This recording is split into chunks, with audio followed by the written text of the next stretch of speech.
A Torto e a Direito, um programa com Alberto Magalhães, Bento Anastácio e Ricardo Freixal. Realização de Luís Matias. Olá, muito boa tarde, bem-vindos ao A Torto e a Direito, edição de 3 de maio. Hoje com o Bento Anastácio e Ricardo Freixal e comigo, Luís Matias. Não podemos contar com o Alberto Magalhães, mas esperamos que de hoje a uma semana já possa juntar-se a nós novamente neste Torto e a Direito. No programa de hoje temos 2 temas para tratar, naturalmente, mas antes disso vamos às notas de abertura. Bento Anastácio, bem-vindo, boa tarde. Que notas trazes para o início do programa desta terça-feira? Boa tarde, Luís, boa tarde ao Ricardo. Um abraço ao Alberto e as rápidas melhoras e o agradecimento aos nossos ouvintes. Eu trago aqui umas notas breves. Vou começar, obviamente, pelo 1º de maio e saudar a luta dos trabalhadores no 1º de maio e a forma como a CGTP comemorou na rua, ao invés de quem fez uma conferência. O único elemento que eu tenho neste 1º de maio é que a União dos Sindicatos de Évora, em vez de uma comissão organizadora, tinha uma comissão liquidatária, mas isso ficará para outros dias. O que me preocupa de facto neste... Bento, desculpa interromper-te, mas isso é uma crítica muito feroz que estás a fazer, portanto, sentes que há um problema grave na representação sindical aqui na região, no Distrito de Évora? No Distrito de Évora, eu penso que neste momento não temos um problema, temos uma inexistência.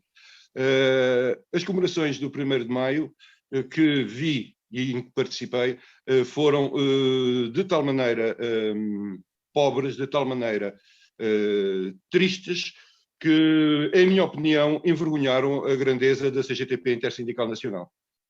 Algo se passa com os quadros sindicais, algo se passa com pouca ou nenhuma atividade sindical que se note nos diversos setores e que, de facto, a União dos Sindicatos de Évora está a caminhar para a morte, se é que já não está, o que é perigosíssimo para os trabalhadores deste distrito. Mas, de facto, é o que temos. Temos uma central sindical que neste momento, neste distrito, não existe.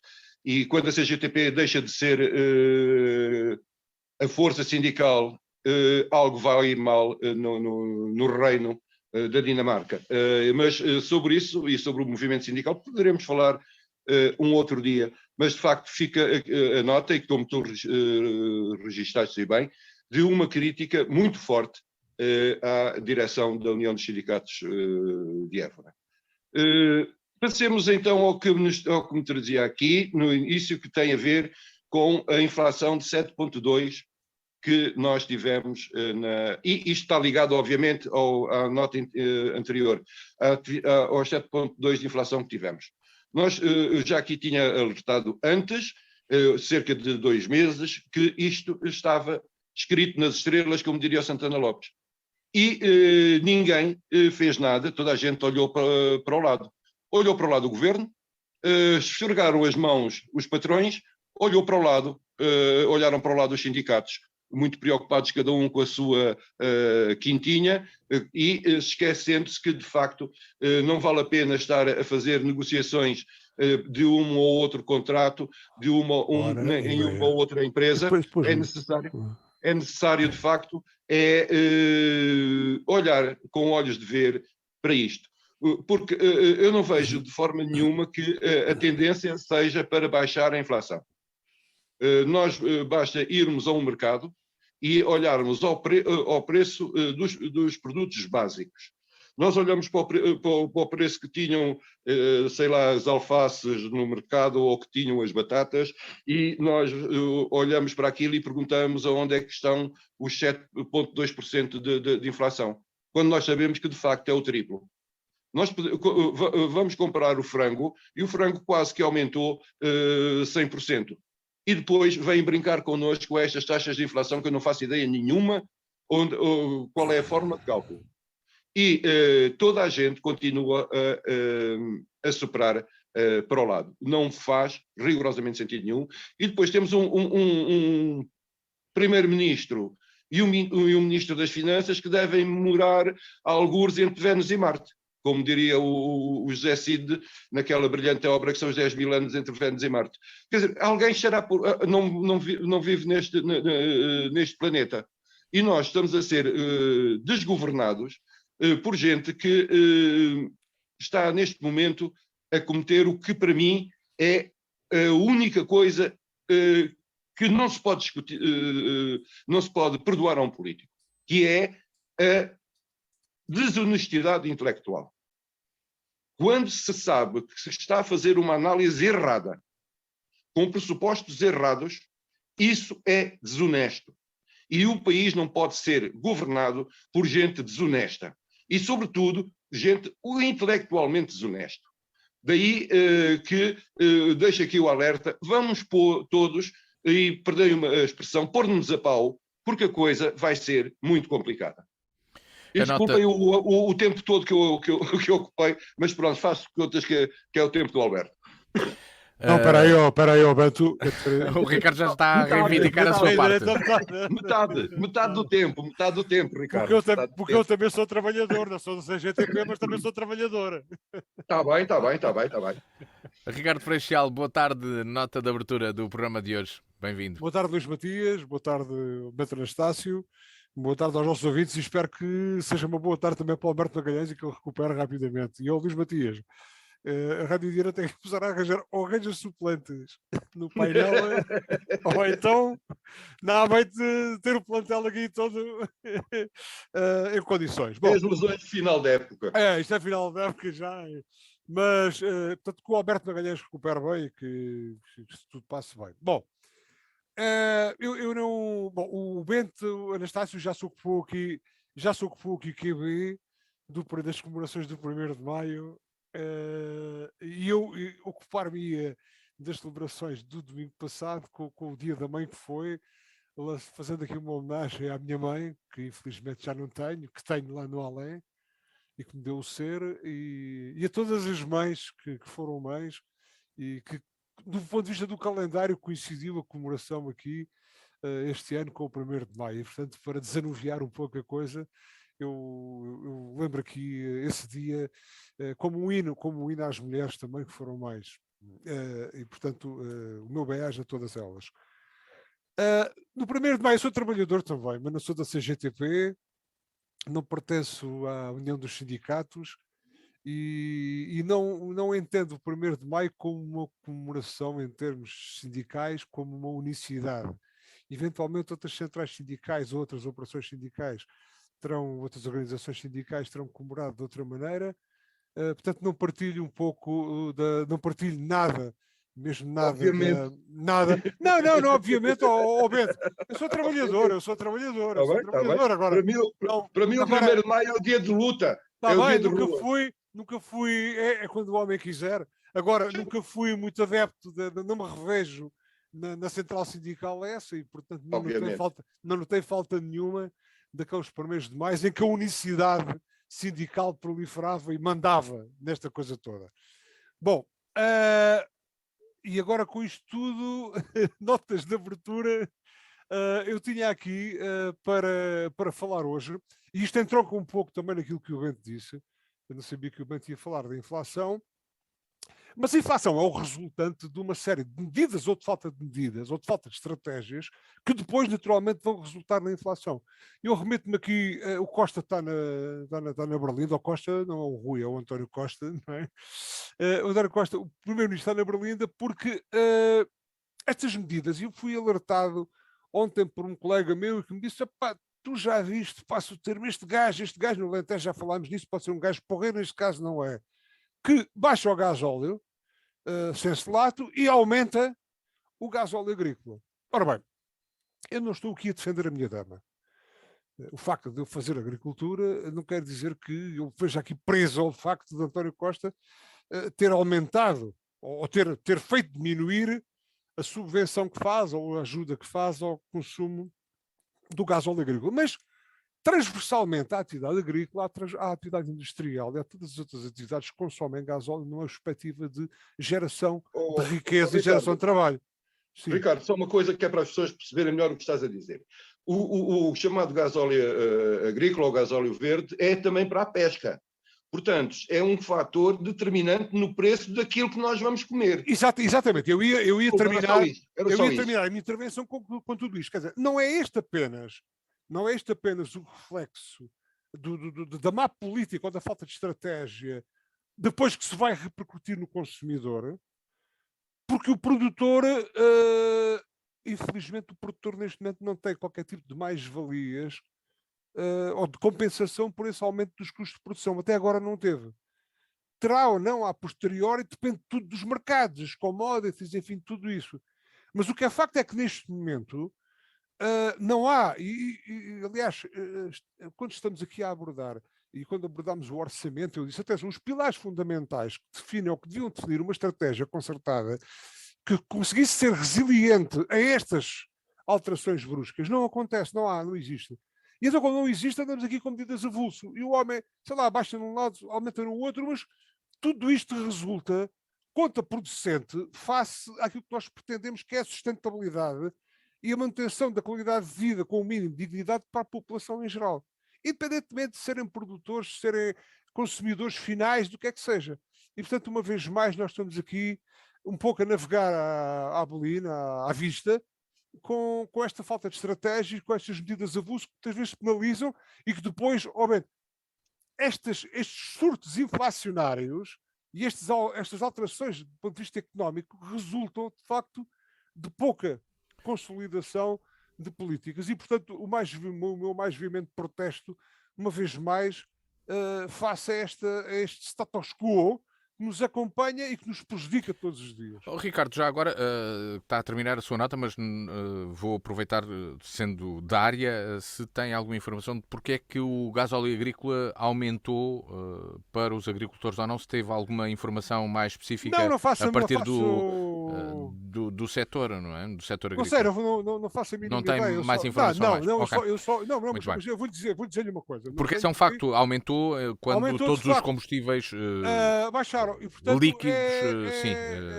tirando o gás também não desceu. A razão não sei, quer dizer, há aqui setores, Luís Matias, eu gostava, e acho que os nossos ouvintes me entendem bem, eu estou aqui a puxar a brasa à minha sardinha, pouco mais ou menos. Aqui isto é transversal às várias atividades, o Bento falou na pesca, e há outras atividades que geram mais-valias na economia nacional e que são do setor primário, e que também que beneficiam também desse gasóleo, que o viram também aumentado, com certeza. Não é?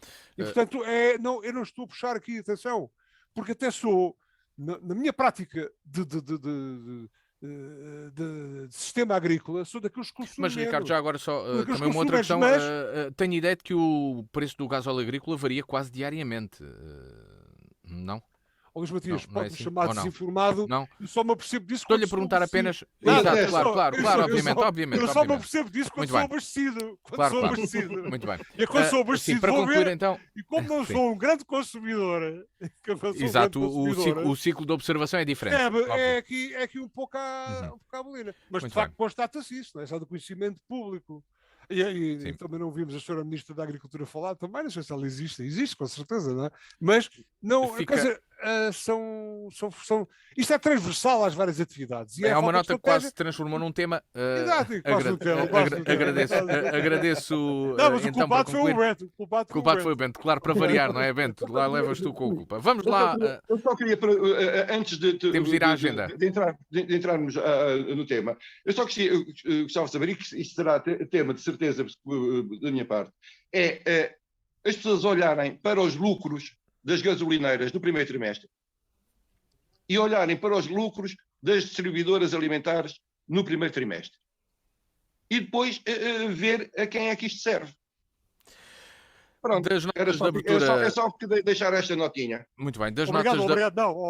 Obrigado, Bento, porque de facto esse é um ponto pertinente.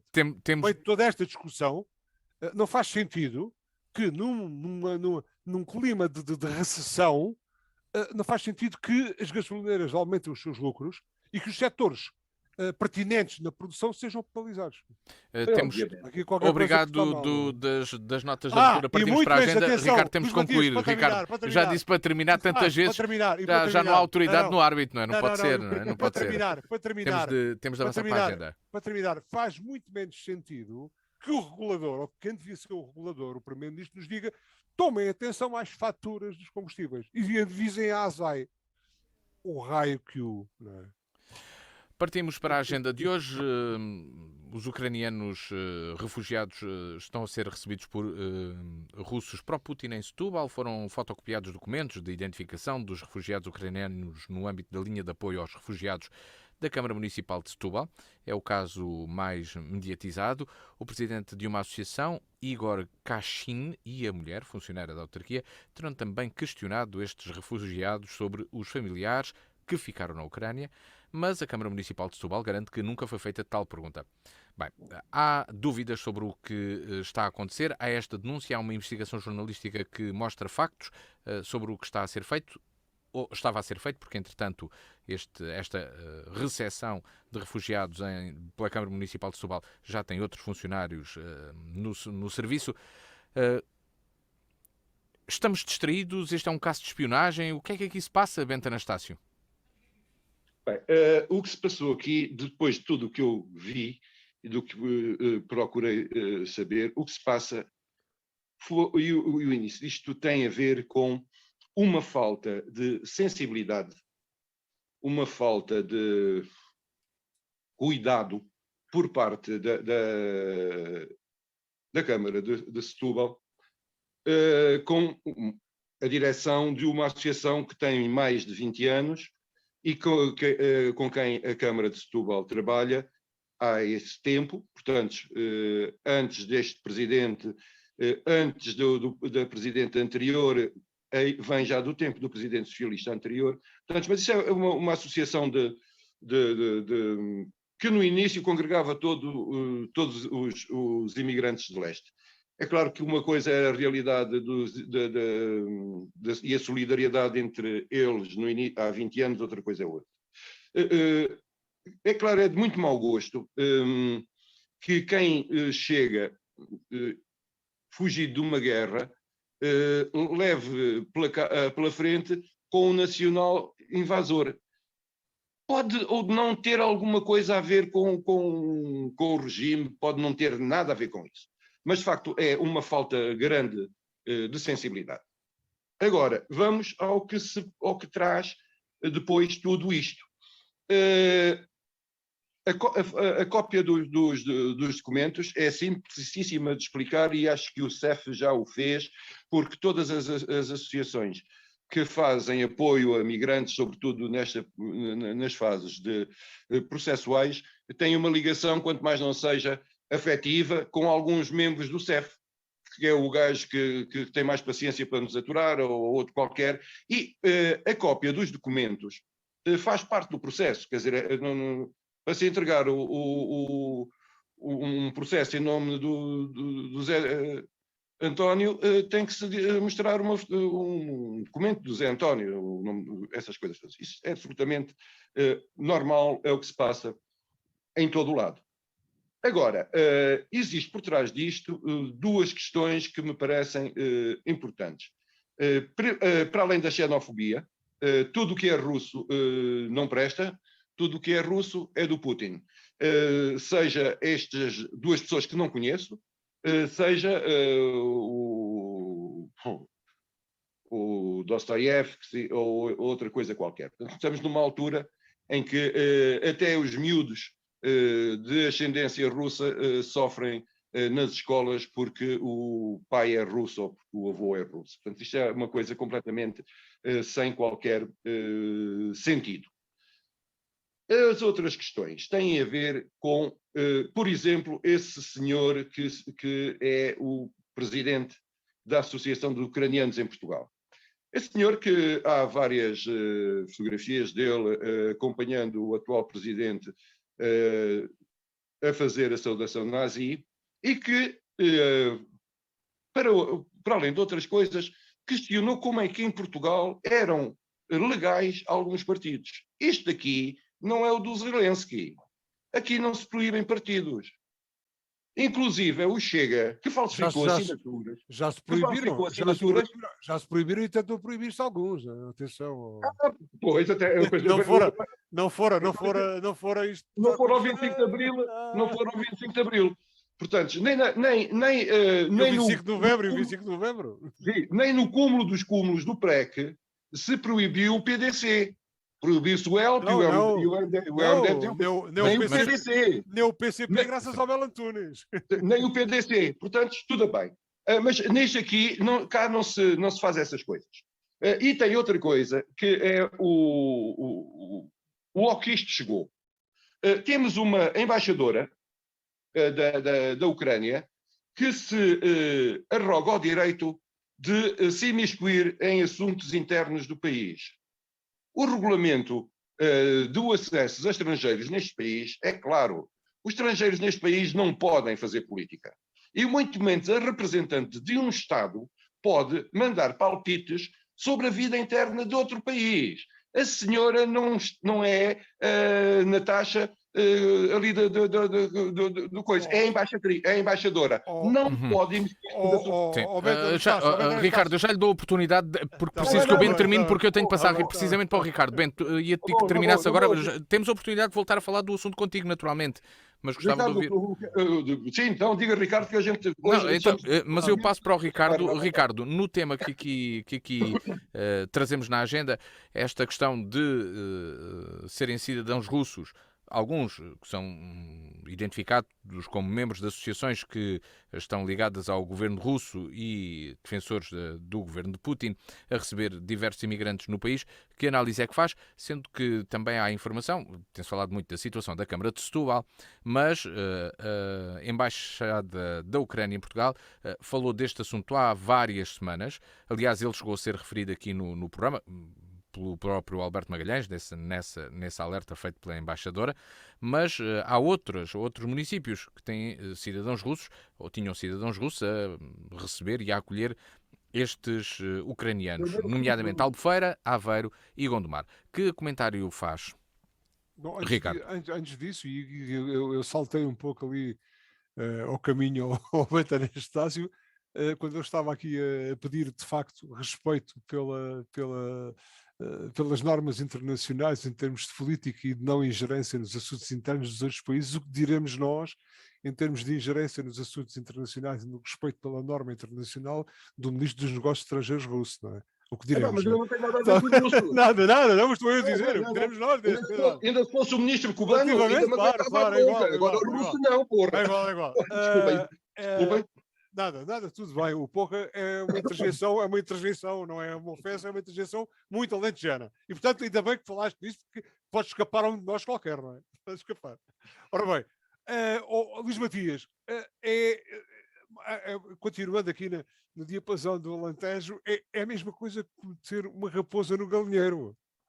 Ou raposas nos galinheiros. Ou seja, como o Bento disse, poderá estar toda a pior coisa que pode acontecer a um refugiado ucraniano que vem de uma invasão, de um período conturbado, é apanhar na frente alguém que pertence, quando menos não seja pelo facto de ter nascido lá, algum cidadão russo.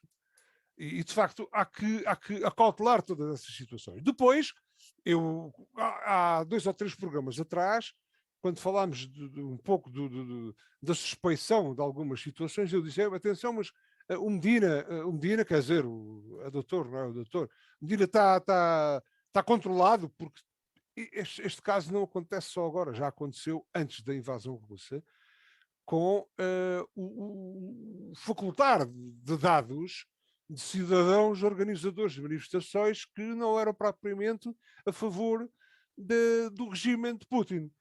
Isto pode ser tudo normal, mas não é num período não é num período conturbado, e mais, não é num período conturbado. E também a história, o historial para trás russo, do Império Soviético anterior, é tudo menos a favor do respeito pelo direito às mais elementares normas de cidadania do cidadão que não é para o regime.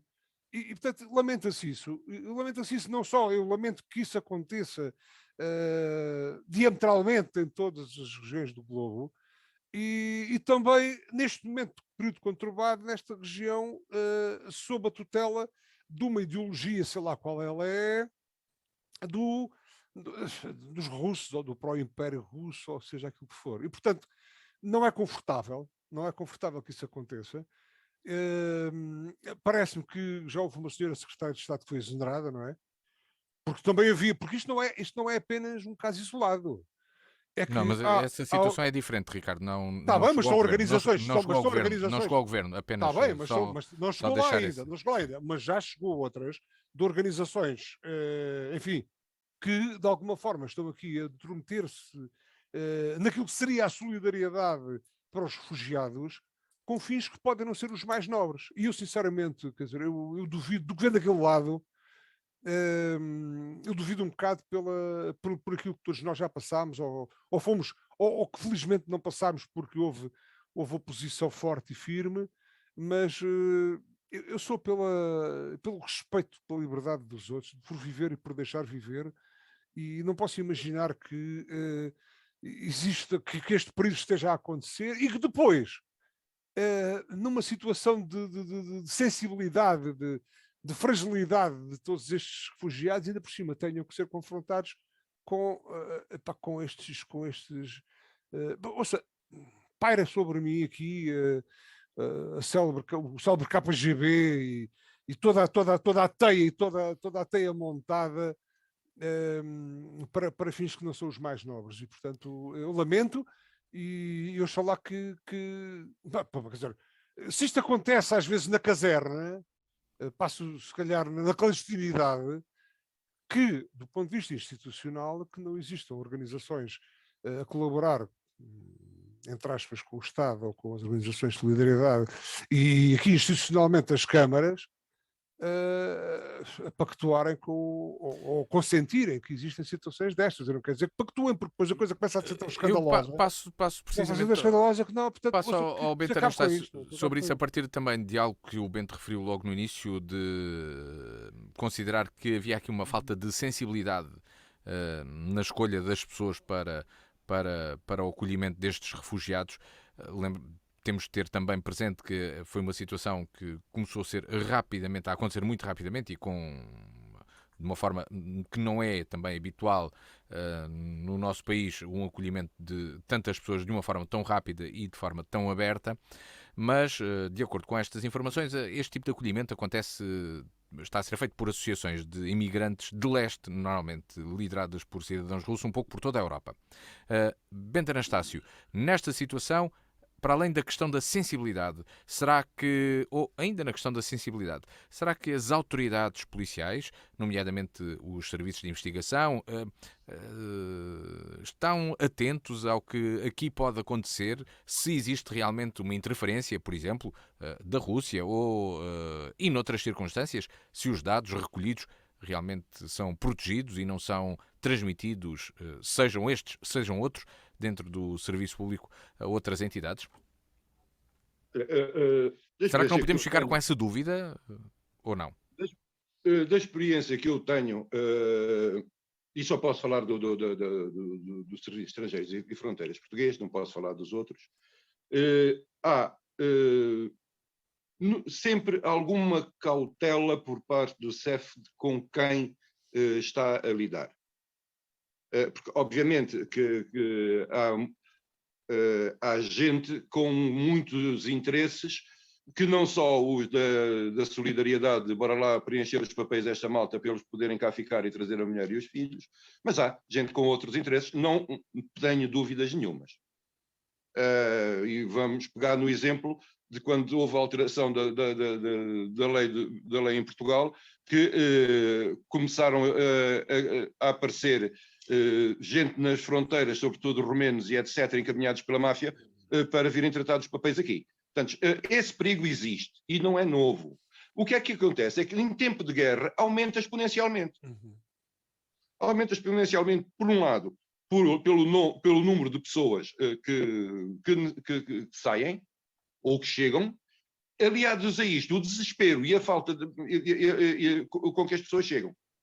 As pessoas quando estão desesperadas, o que é que querem? Querem um sítio onde fiquem tranquilas com as crianças e depois ver se há alguma coisa que os filhos possam comer. Não estão muito preocupadas logo de início com estes processos legais, o que faz com que seja necessário ter muita cautela.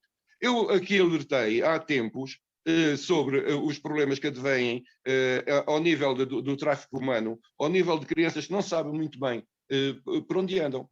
E é claro que estas associações de países de leste, etc., muitos deles têm, como têm as organizações portuguesas no estrangeiro, apoios governamentais. Agora, daí a transformar esta gente toda em agentes da polícia secreta russa também é um pouco extremando. Porque grande parte dos dirigentes dessas associações são opositores ferozes ao regime de Putin. Ricardo Freixiel, para concluirmos este tema, temos de ter aqui um meio termo, ou devemos... Qual a perspectiva? Porque o Bento trouxe-nos aqui também uma outra perspectiva sobre as associações de imigrantes existentes e os trabalhos que desenvolvem e a relação habitual que têm com os Estados e com os governos dos países a que pertencem. Não, o Bento já tinha trazido aqui os riscos que se corre, naturalmente, mesmo sem serem períodos conturbados que estejamos a passar, e que são acrescidos, sei lá, o tráfico humano, o tráfico aos vários níveis, a nível da mão de obra, a outros níveis de exploração infantil, de exploração sexual, enfim, todos estes riscos são aumentados em períodos conturbados, não é? Portanto, há um exacerbar desses riscos. Depois, a questão aqui, eu também estou, quer dizer, não vamos agora aqui pensar que todas as organizações e todos os interventores neste processo estão com más intenções. Agora, infelizmente, somos obrigados a constatar que existem alguns. E existem redes perfeitamente montadas. Isto é quase maquiavélico, mas o que é facto é que os grandes regimes opressores assentam essencialmente em coisas que nós nem sequer pensamos que possam acontecer. Isto dos quadrantes vários, Bento e Luís Matias, vários quadrantes. Ditadores são ditadores. Não podemos pensar. Desculpa, Ricardo. Ditadores são ditadores. Agora, não há ditadores bons. Não podemos pensar que isso acontece. Agora, ao longo do tempo, cada vez, à medida que vamos avançando civilizacionalmente, à medida que vamos avançando no tempo, e que a nossa consciência nesta Europa e no mundo inteiro também, pelo menos na grande parte do mundo, vai tomando consciência e vai vivendo de uma forma diferente, cada vez é menos aceitável que continuem a existir aqui castelos com pés de barro, ou castelos montados quase no ar. No ar não. Assentam muitas das vezes em coisas para o qual nós... Quer dizer, eu não podia pensar, eu não posso imaginar, já disse isso outro dia também, não posso imaginar que no meio de toda esta fragilidade destes cidadãos que estão a ser invadidos e que estão a ser impedidos da sua vida normal, nas suas casas, nas suas zonas, nas suas áreas, que possam existir depois aproveitamentos deste tipo. É o máximo, isto é o máximo. Não é? E, portanto, que sejamos ativos todos, nós, enquanto cidadãos, não sei, não sou muito fiscalizar, mas estarmos atentos a tudo isto. E os nossos governantes que chegam lá, ou que deviam chegar lá com capacidade para prever, o problema é que não prevê, não é? E depois estamos aqui um pouco, tal como nos outros aspectos, estamos aqui um pouco, enfim, a constatar a posteriori e a tentar remediar. Mas é muito mau que aconteça. Agora, de facto, não há, quer dizer, institucionalmente, mas isto é elementar. O Bento dizia há pouco, quer dizer, isto não é incompetência, não é nada, isto é tudo, já quase que vale tudo. E como eu disse há pouco, isto é meter a raposa no galinheiro, não dá. Deste tema que trouxemos para a abertura do programa, o primeiro tema da agenda, ucranianos recebidos por russos em Portugal e todas as dúvidas que têm sido levantadas, partimos para um segundo tema, um tema que era proposto pelo Alberto Magalhães. Nós vamos pegar neste tema, provavelmente, não sei se até que ponto, na perspectiva que ele nos traz, que ele nos queria trazer, e teremos a oportunidade de o ouvir também sobre esse assunto num outro programa, mas vamos falar sobre a escola. Neste caso, a crise da escola ou a falta de professores em determinados ciclos de ensino. A pouco mais de um mês do fim do ano letivo, ainda há 20 mil alunos sem professores, alguns professores. O Ministro da Educação anunciou novas regras para a contratação de docentes. Ora, depois de uma reunião entre o Governo e 12 sindicatos do setor da educação, o Ministro da Educação anunciou a mudança de regras na contratação de professores. E que mudança é essa? Essencialmente, o Ministério da Educação, o Governo, deixa de penalizar os professores que tenham recusado colocações anteriores, ou seja, professores que agora estavam excluídos porque recusaram colocações anteriores, pelos mais diversos motivos, podem ser chamados novamente. E também há um outro aspecto que o Governo salienta para fazer com que os professores mudem de ideia. Os professores que não quiseram aceitar as colocações mudem de ideias, porque é possível, a partir de agora, as escolas complementarem os horários a concurso com atividades de apoio, como aulas de compensação, entre outras, de forma a que estes docentes tenham um horário completo de trabalho e não um horário incompleto, pelo menos até ao final do ano. É algo que vai aplicar-se aqui no Alentejo, também no Algarve e na região de Lisboa e Val do Tejo. Não é aplicado em todas as regiões do país, porque a situação de distribuição de professores e carência de professores não é igual em todo o território nacional.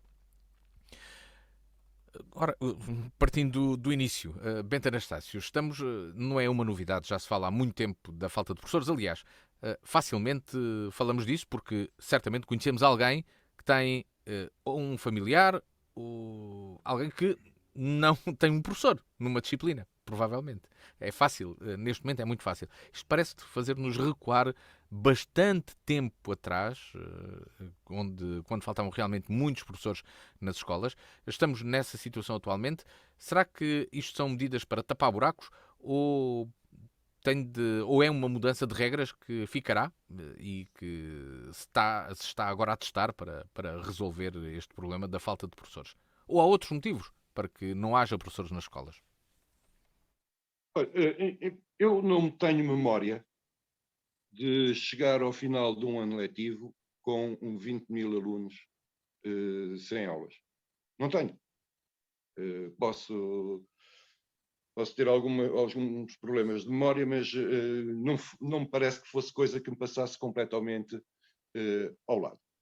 Mas temos vários problemas. Primeiro, a carreira de docente não é uma carreira atrativa, por vários motivos. Um deles, os concursos, etc, etc. As pessoas que agora o Governo resolveu indultar são pessoas que foram colocadas com horários incompletos. Ou seja, um cidadão ou uma cidadã que, com residência no Porto, que foi colocado com 10 horas de letivas no Alandroal. É claro que não vai, não dá para pagar a renda, não dá para comer, não vai. O jovem professor ficará, então, em casa dos pais ou outra coisa qualquer. E esse é um problema. Outro tem a ver com as regras de concursos que estão cada vez menos ligadas à realidade. Ou então, isto, voltando um pouco atrás, isto acontece sobretudo porque o Estado não é uma pessoa de bem. Há uma lei de contratação que diz que depois de, acho que 3 anos de trabalho sem ser efetivo, de trabalho a prazo, 3 anos de contratos a prazo, a pessoa passa automaticamente aos quadros da empresa. Isto é o que o Estado manda fazer às empresas privadas e cooperativas, aos seus trabalhadores. No caso dos professores, podem estar 15, 20 anos com contratos a prazo. Ora, não me parece que seja muito agradável nem para alguém entrar numa carreira que a perspectiva é de entrar no quadro passado 20 anos. E, entretanto, já fez 10 voltas a Portugal. E, entretanto, porque às vezes, por razões, ou logo nas universidades, ou no início da carreira, ou não sei o quê, um jovem professor e uma jovem professora, duas pessoas encontram-se, que é para não me chamarem nomes, duas pessoas encontram-se e passam a viver juntos. No ano a seguir, um vai para Vila Real de Trás-os-Montes, outro vai para Vila Real de Santo António. Quer dizer, há coisas que não podem continuar a ser. E isto tinha que dar bronca mais dia menos dia. Quando nós temos a maior parte dos nossos jovens quadros a irem para o estrangeiro, a irem trabalhar para outros, dentro da sua profissão e da sua especialização. Eu vou dar um caso de um ex-jogador meu que foi agora para a Alemanha com um contrato de 5 anos, porque depois de acabar o doutoramento nunca conseguiu ter nenhum contrato a mais de 1 ano. Ele tem 2 filhos, saiu para a Alemanha. O que quer dizer que daqui a 5 anos não volta, porque os meninos entraram na escola, etc, etc, etc. E isto tudo não se reflete-se em todas as profissões, não só no ensino. O ensino tem outro problema. É mal pago, como é a função pública. Em toda a função pública neste momento. Não há nenhum cidadão doutorado que trabalhe para o Estado que tenha um vencimento semelhante a um outro cidadão que trabalhe na privada com as mesmas características profissionais. Portanto, o Estado paga mal, a única coisa que paga é horas, mas de resto, os salários, porque o resto não paga. Portanto, eu acho que a crise nas escolas passa primeiro pelas pessoas se sentirem bem na escola. É assim, nós temos, a escola tem uma quantidade de concorrentes a que tem que responder, em termos de vontade das crianças estarem na escola, em termos de vontade dos alunos aprenderem. Mas para que isso aconteça, os professores têm que estar de corpo e alma com a escola. Não é como se ouve dizer hoje, a maioria dos professores, se não a generalidade, a única coisa que presta são os alunos. E não há motivação, têm 300 papéis para preparar, em vez de prepararem aulas e em vez de se sentirem felizes por entrar na escola. Já volto a ti, Bento. Ricardo Freixal, que é professor.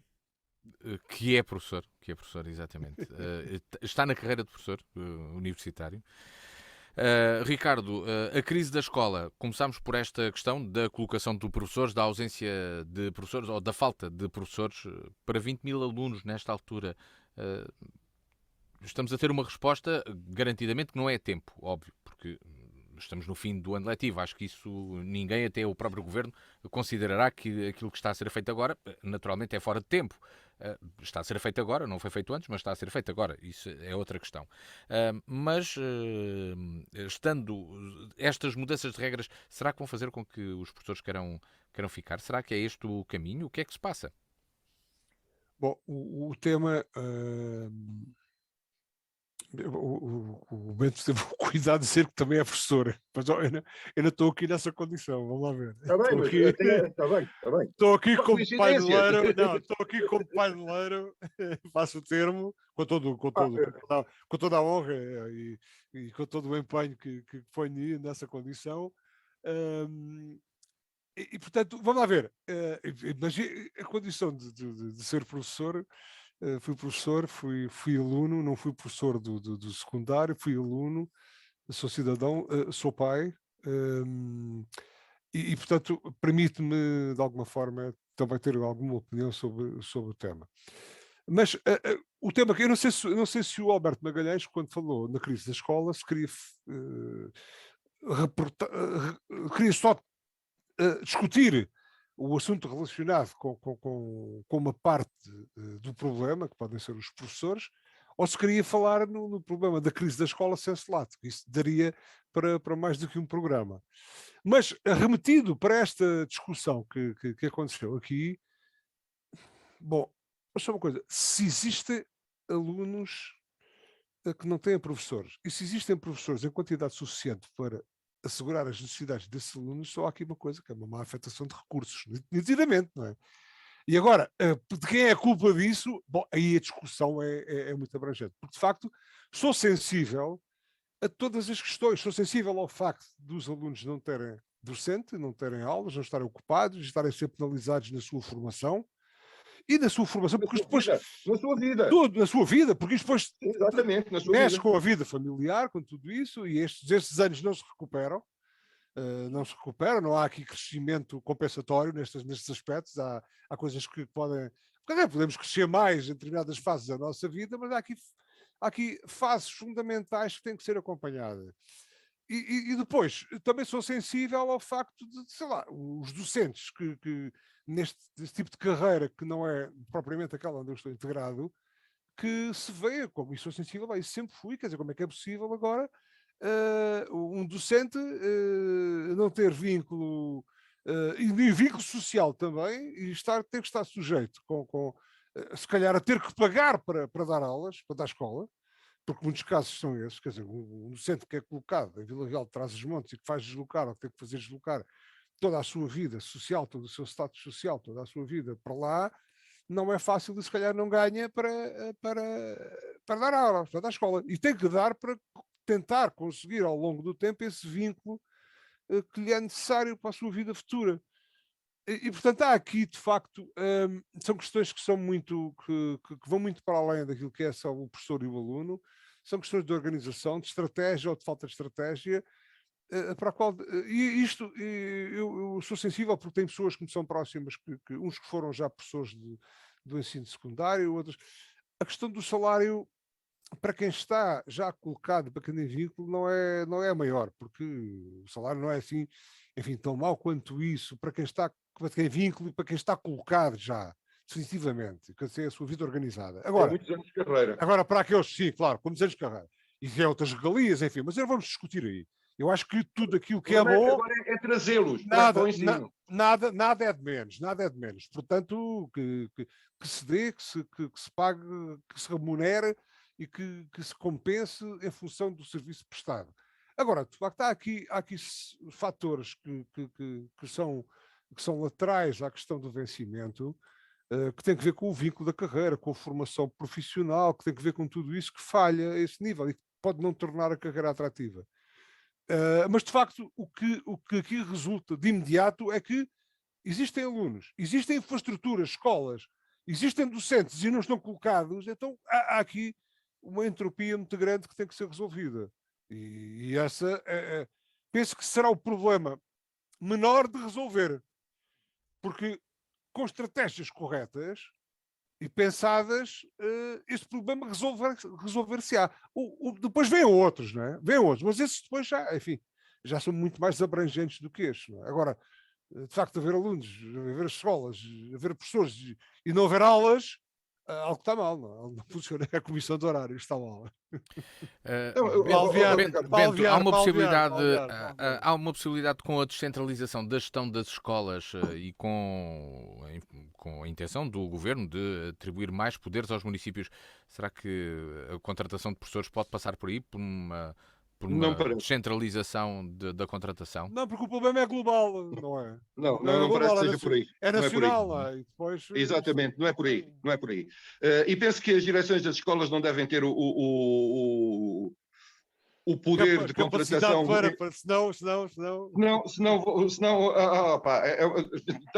Quer dizer, já toda a gente viu o que era o diretor da escola poder escolher os professores à sua vontade. Pronto, por muito respeito que tenha pelos senhores diretores, ia dar uma bronca desgraçada. Portanto, por aí a gente não pode ir. A entrega das escolas, todas, todo o ensino, exceto superior, às câmaras, vai dar vai criar problemas grandes aos jovens deste país. Porquê? Porque nem todos os municípios têm a mesma capacidade financeira, de onde uns terão escolas com telhados, outros terão escolas com buracos. E não pode ser. Vamos dar um exemplo. O apoio que a Câmara Municipal de Castro Verde pode dar às escolas não tem nada a ver com o apoio que a Câmara de Almodóvar pode dar às escolas. E são ali vizinhas. Porquê? Porque a Castro Verde é a sede da Sonincor. E os impostos que recebe da Sonincor dão para fazer flores. O concelho que está ao lado é vizinho, até as minas passam-lhe debaixo do solo, mas não vê um chavo. Portanto, vai criar condições diferentes de alunos que não pode ser. A escola pública não serve para isso. A escola pública serve para dar a todos os cidadãos as mesmas possibilidades. Se depois as aproveitam ou não da mesma maneira, isso é outra coisa. Agora, não pode ser um miúdo prejudicado porque nasceu ou porque vive num concelho em que a Câmara não tem dinheiros próprios, ou até porque foi mal gerida, como acontece muitas vezes, e outro em que tem a maior mina no concelho, de onde tem muito dinheiro. E isto vai contra todos os princípios da escola pública, vai todos os princípios da escola republicana. É por isso que eu não me parece que seja solução. Vai ser problema, e vai ser problema grave, porque deixar na mão dos presidentes de Câmara as escolas, quando chegar ao ano de eleições é uma alegria, mas os outros 3 anos, a malta está toda entalada.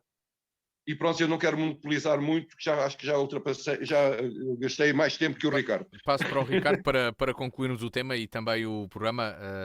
Ou seja, a crise da escola não passa só por esta questão da contratação de professores. É aquilo que também aqui percebemos. Não passará do eventualmente. Que temos falado, não é? Não passará, eventualmente. E depois, quando falamos no ensino básico, no secundário e naquilo que era no preparatório e no secundário, isto é a base, é o alicerce de uma parte muito substancial da formação do jovem, não é? E, portanto, quer queiramos, quer não, nós, ao nível da universidade, sentimos um pouco o que é que acontece para trás, a montante de toda esta formação. E portanto, se a formação não é consolidada, não precisam de chegar não precisam de sair, não saem nem da universidade, sequer saem especialistas, mas têm que sair, neste caso jovens, com conhecimento elementar, mas bem consolidado e bem formado. E para isso é necessário uma escola calma, uma escola bem feita, bem pensada, com docentes entregues. O trabalho do docente, eu tive a oportunidade de acompanhar isso com alguns professores dos meus filhos que me foram próximos e que eu acompanhava, e de facto é um trabalho meritório, às vezes com poucos meios, com muito esforço e muita dedicação própria. E portanto, mas para isso também as pessoas têm que estar motivadas e têm que estar compensadas. Não é compensadas só materialmente, é compensadas também no seu bem-estar enquanto cidadãos, na construção das suas vidas, porque também têm as suas vidas para construir e têm filhos também que têm que consolidar a educação deles e tudo isso. E portanto, há aqui um problema muito abrangente que não pode ser, tal como os outros todos, eu digo isto também, não sei como é que isto vai ser resolvido, mas é um problema que não pode ser resolvido a quadriénios. Tem que ser resolvido com estratégias à distância, à la longa. Desculpa lá, Ricardo. Independentemente, desculpa, deixa-me só terminar.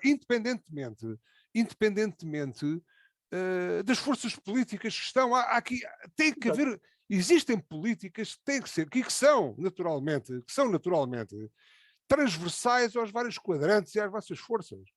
Agora, quer dizer, quando depois são efêmeros os ministros e os secretários de Estado e quando pensam a 2 a 3, e aqui E aqui passamos já para o ensino universitário também.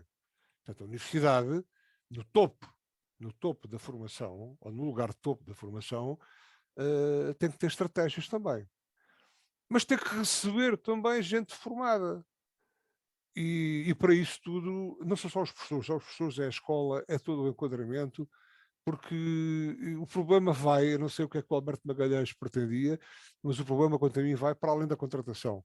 Tem que ver com a contratação, mas a contratação alicerçada em estratégias bem determinadas, bem pensadas, e a pensar, de facto, na formação dos nossos filhos, dos nossos netos, porque cada vez tem que haver mais exigência nessa formação, cada vez tem que haver mais cuidado, e ao contrário daquilo que nos é dado a observar, parece que as coisas cada vez falham até no nível mais elementar, porque não há razão. Ouça, este problema é um não problema, porque há alunos, há escolas, há professores e não há aulas. Epá, há qualquer coisa aqui que não está bem.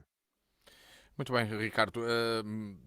Este tema certamente será mais abrangente, esta crise da escola, do que só aquilo que aqui abordámos, porque falámos só, julgo que não terá sido pouco, da contratação de professores nas escolas, mas haverá outros subtemas e teremos essa oportunidade certamente com o Alberto Magalhães para ele apresentar a sua perspectiva, já que ele é que trazia este tema para o programa de hoje. Não podemos contar com o Alberto, contámos com a sua colaboração na proposta deste tema, que foi aqui analisado pelo Bento Anastácio e pelo Ricardo Freixal.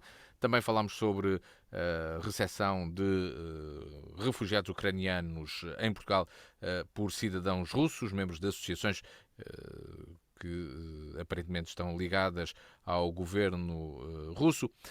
São dois temas que foram analisados no programa de hoje e que estará novamente no ar no próximo fim de semana, no sábado às 18 horas, e que pode ouvir sempre que quiser na página de nfm.com. Ouvir e ver também.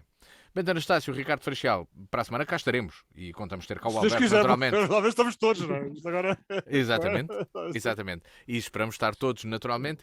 O encontro está também... O encontro está marcado também consigo aqui na Diana. De hoje a uma semana, tenha uma muito boa tarde. A Torto e a Direito. Um programa com Alberto Magalhães, Bento Anastácio e Ricardo Freixal. Realização de Luís Matias.